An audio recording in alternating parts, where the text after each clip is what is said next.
This event is a NAMBA event. This is for our district points, high point series that goes on throughout the year. This is the very first sanctioned event of the season, which starts this weekend. Next month, we'll be on our way all the way to Los Angeles. The following month, we'll go to Tucson, Arizona. So we travel around quite a bit racing. We love to do charity events. We're promoting the sport. We enjoy the spectator stuff. It's a lot of fun when we can put on a show for people, because we don't get the recognition all the time to do this kind of thing. So it's an enjoyable thing.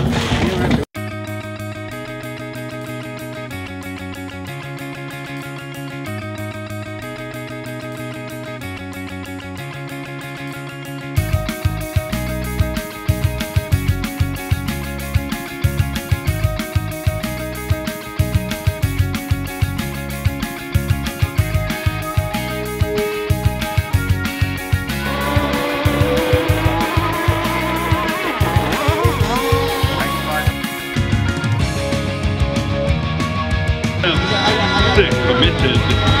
4, 3, 2, 1. That's a good start.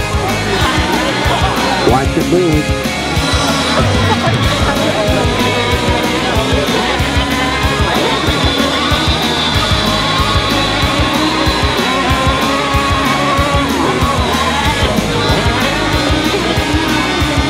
There's some birds punching of 1, 2. With the forces of Ferrari. Down to the inside. Oh, no. 3, 2, 1. Alright. Last lap for Roger. This will be a first place finish right there. Second place Dale. Third place Chris. It's been an enjoyable weekend. I really appreciate it. And I hope next year we'll come back again about the same time and put on a show for you. Hope all you spectators come back. Because I will order some warm weather. That makes me nice. Thank you very much.